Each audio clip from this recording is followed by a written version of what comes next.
Oplever du udfordringer med fast materiale i dit procesvand eller spildevand? Det kan være for meget væske i det produkt, du skal bruge videre i din produktion. Det kan også være faste fraktioner, du har brug for at få ud af vandet, inden du sender det videre. Det kan være vaskevand, som du har brugt til at rengøre de produkter, du skal bruge i din produktion. Det kan også være restprodukter i din væske, som du har brug for at få væk, så du kan recirkulere væsken derefter. Står du med den slags udfordringer, så kan en BUSI være en rigtig løsning. En BUSI er en effektiv filtreringsløsning. Den bruges som sagt til at filtrere væske fra faste fraktioner, men du kan også bruge den til at opdele fraktioner i forskellige størrelser og sætte dem op i serie, hvor den første BUSI sorterer en størrelse partikler væk, den næste BUSI lidt mindre partikler osv. Hjertet i en BUSI er en skærm af præcisionsfremstillede stålprofiler. Profilerne sættes sammen til en skærm med en faldende hældning. Væsken løber ud over kanten i toppen, og på vej nedover bliver væsken nærmest høvlet af og løber ind på bagsiden. De faste elementer falder ud over kanten, videre ned i et kar eller et transportsystem. BUSI er i udgangspunktet en simpel konstruktion, der alene fungerer ved hjælp af tyngdekraft. Til eksempel de her blå kugler. Væsken med de blå kugler pumpes eller hældes ind i et kammer af toppen af BUSI. Derefter flyder væske og kugler ud over kanten og ned over spalterne. Kuglerne bliver på forsiden, og væsken løber ind på bagsiden. Derefter kan kugler og væske sendes afsted, men med hver for sig. SI-pladen kan nemt udskiftes og rengøres, eller den kan skiftes til en anden.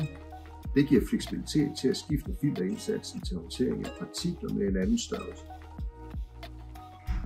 Det er muligt at konstruere BUSI'en med en vibrator, hvis det er mere vanskelige fraktioner, der skal filtreres fra. Det er også muligt at montere spul enten på bagsiden eller også på forsiden, hvis der er brug for ekstra hjælp der.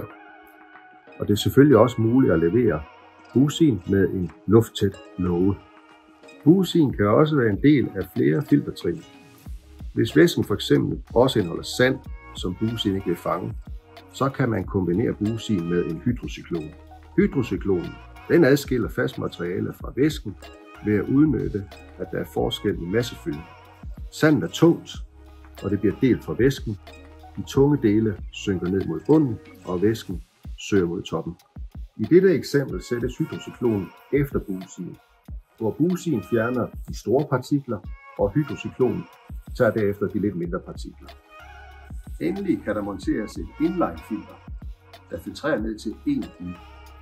BUSI'en bliver udfordret ved særligt store mængder væske, eller hvis tørstofindholdet bliver højt. I de tilfælde kan en tromlesin være et godt alternativ. Tromlesien har en noget større kapacitet og kan på den måde sluge langt mere væske end BUSI'en. Tromlesien kan også være relevant, hvis der er behov for en længere gennemløbstid eller liggetid for at få væske skilt fra tørstof. Hvis der stadig er væske bundet til det faste produkt efter BUSI'en, så kan en pressesil være relevant at bringe i spil. Pressesilien tvinger yderligere væske ud af produktet. Tak for at have set med. Jeg håber, du har fået en bedre idé om, hvilke muligheder der findes, hvis du skal filtrere faste materialer væk fra dit procesvand eller spildevand. Du er velkommen til at kontakte vores eksperter, som kan hjælpe med yderligere information. Du kan også finde mere på vores hjemmeside wct.dk. Og endelig så kan du følge linket, der er længere nede i beskrivelsen.